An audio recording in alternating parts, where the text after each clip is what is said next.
Hello friend, welcome back on my YouTube channel.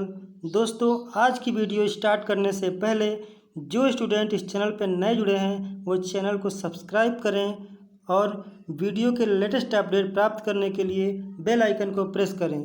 तो दोस्तों, start करते हैं आज का वीडियो।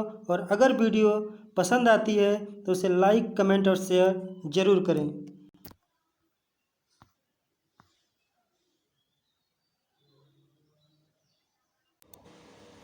चलिए स्टार्ट करते हैं आज का लेक्चर। एन चैनल JFET का ट्रांसफ़र अभिलक्षण यानी कि transfer characteristics of N channel JFET। दोस्तों, इससे पहले वाले वीडियो में हमने JFET के अभिलक्षण पढ़ा था, जिसमें से वो जो अभिलक्षण था वो हमारा आउटपुट अभिलक्षण था। यानी कि उसमें हम ID यानी कि ड्रेन करेंट और VDS के मध्य हमने क्या किया था, ग्राफ खींचा था। दोस्तों, यहाँ पे नाम आया है ट्रांसफ़र। ट्रांसफ़र का मतलब क्या होता है कि हम किसी एक स्थान से दूसरे स्थान पर किसी चीज़ को क्या करें, भेजें। तो उसे जब हम किसी चीज़ को एक स्थान से दूसरे स्थान पर भेजते हैं तो उससे हम कहते हैं कि यह चीज़ क्या हो रही है, ट्रांसफ़र हो रही है। दोस्तों, इसी तरह से हमारा जब हम ट्रांसफ़र कैरेक्टरिस्टिक के बारे में पढ़ेंगे तो इसमें हमारा जो ड्रेन करंट है, हमारी ID और VGS के मध्य हम क्या करेंगे, इसमें ग्राफ प्लॉट करेंगे। यानी कि यह जो ग्राफ होगा वो हमारा इनपुट और आउटपुट के मध्य खींचा जाएगा। इसीलिए इसे कहा जाता है ट्रांसफ़र कैरेक्टरिस्टिक्स, क्योंकि इसमें जो हमारा ग्राफ है वो इनपुट और आउटपुट के मध्य क्या हो रहा है, ट्रांसफ़र हो रहा है। तो इस कारण से इसकी जो कैरेक्टरिस्टिक दी गई है उसे हम ट्रांसफ़र कैरेक्टरिस्टिक्स कहते हैं। दोस्तों, ट्रांसफ़र कैरेक्टरिस्टिक ज्ञात करने के लिए हमें कनेक्शन करना पड़ता है, जो कि हम डायग्राम में देखेंगे। दोस्तों, ये हमारा ड्रेन है और ये हमारा सोर्स है। जब हम इसका आउटपुट कैरेक्टरिस्टिक्स स्टडी कर रहे थे तो उसमें भी हमने ये कंडीशन अप्लाई किया था। उसमें बस अंतर इतना होता था कि ड्रेन करंट फ्लो करने हेतु हम VGS को क्या रखते थे, 0 रखते थे। यानी कि VGS पे कोई भी वोल्टेज सोर्स अप्लाई नहीं करते थे। इसमें क्या करेंगे हम कि ड्रेन यानी कि ID जो हमारी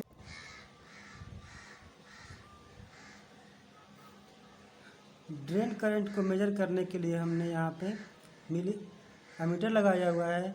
जो हमारी जो ड्रेन करंट होगी वो मिली एम्पियर में शो करेगी। और हमारा जो VDD है यानी कि VDD जो हमारा वोल्टेज सोर्स है वो ड्रेन और सोर्स के बीच का जो हमारा पोटेंशियल होगा उसको नापने के लिए हमने यहाँ पे VDS लगाया हुआ है। यानी कि यहाँ पे एक हम वोल्ट मीटर लगा दिए। उसी तरह से हम यहाँ पे VGS को नापने के लिए यानी कि गेट और सोर्स के बीच का जो वोल्टेज होगा उसको नापने के लिए हमने क्या लगा दिया, यहाँ पे वोल्ट मीटर लगा दिया है। दोस्तों, हमारे पास एक इक्वेशन आया था, ID is equal to IDSS 1 minus VGS upon VP का होल स्क्वायर। दोस्तों, ये जो इक्वेशन है हमारा बहुत ही इम्पोर्टेंट इक्वेशन है।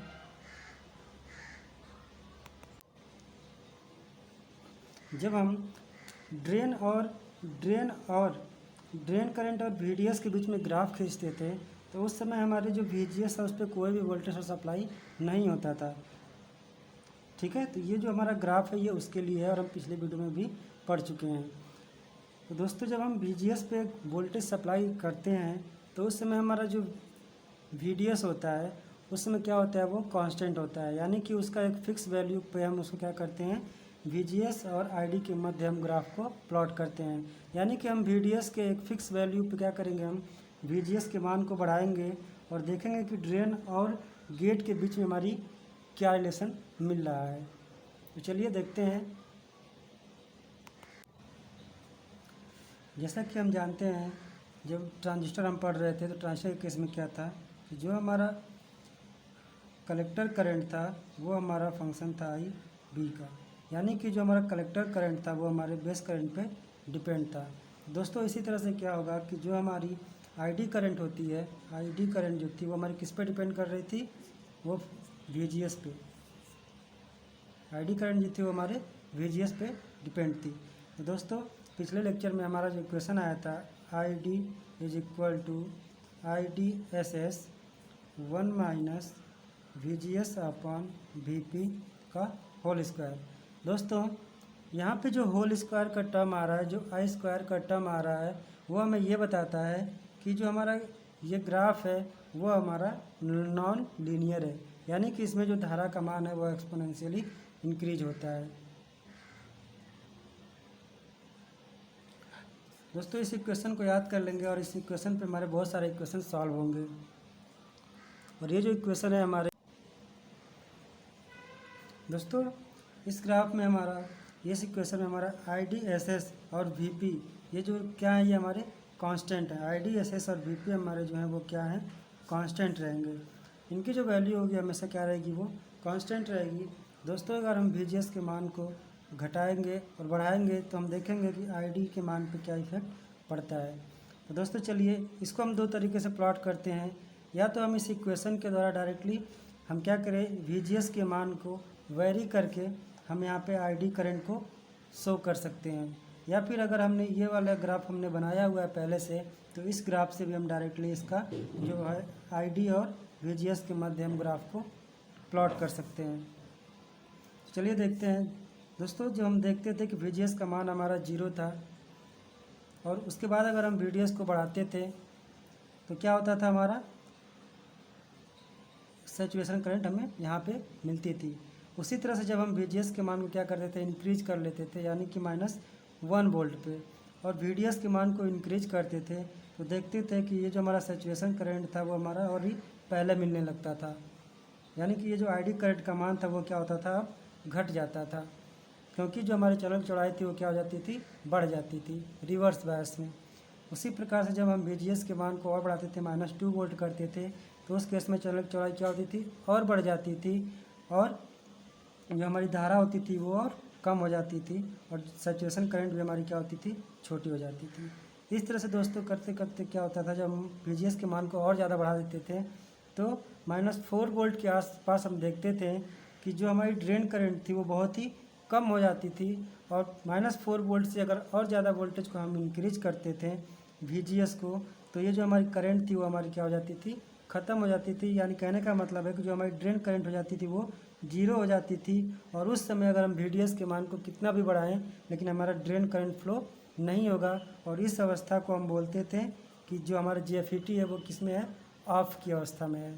दोस्तों पिछले वीडियो में हमने देखा था ये जो हमारा कर्व होता है, ये जो हमारा कर्व होता है, ये जो हमारी धारा इंक्रीज हो रही थी और ये जो हमारा इस तरह से इंक्रीज होती थी, सैचुरेशन की अवस्था जो हमारी आती थी तो इस तरह से कर्व मिलता था, यानी कि जहाँ से ये हमारा कर्व मिलता था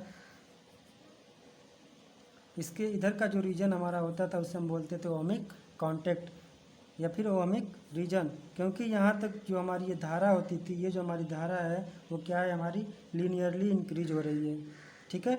और यहाँ से लेकर के यहाँ तक का जो रीजन होता है, यहाँ से लेकर के यहाँ तक का जो रीजन होता है उसे हम सैचुरेशन रीजन या फिर एक्टिव रीजन बोलते हैं। क्लियर है।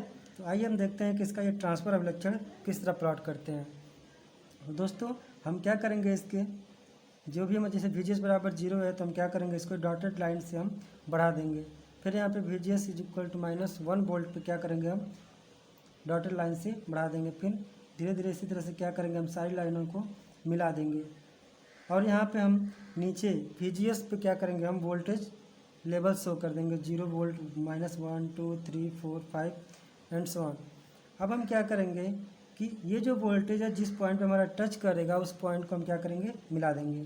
जैसे VDS बराबर 0 यहाँ पे है, -1 वोल्ट, -1 वोल्ट कहाँ पे टच कर रहा है, यहाँ पे है, -2 वोल्ट, -2 वोल्ट यहाँ पे है, -3 वोल्ट यहाँ पे है, और -4 वोल्ट यहाँ पे है। और दोस्तों जब हम VGS के मान को और ज़्यादा इंक्रीज कर देते हैं तो हमारी ड्रेन करंट क्या होती है, 0 हो जाती है।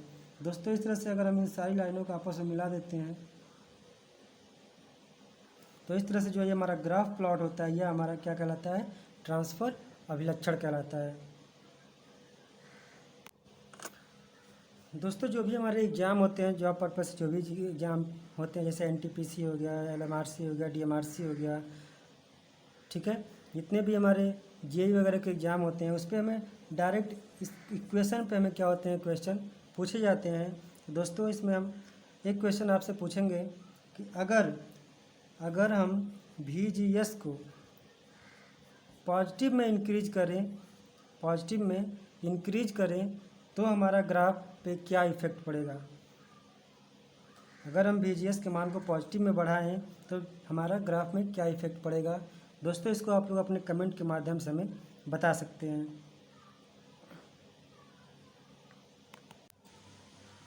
दोस्तों ये रहा आज का सवाल आपके लिए कि JFET N चैनल में अगर हम VGS पर पॉजिटिव वोल्टेज अप्लाई करें तो क्या इफ़ेक्ट होगा।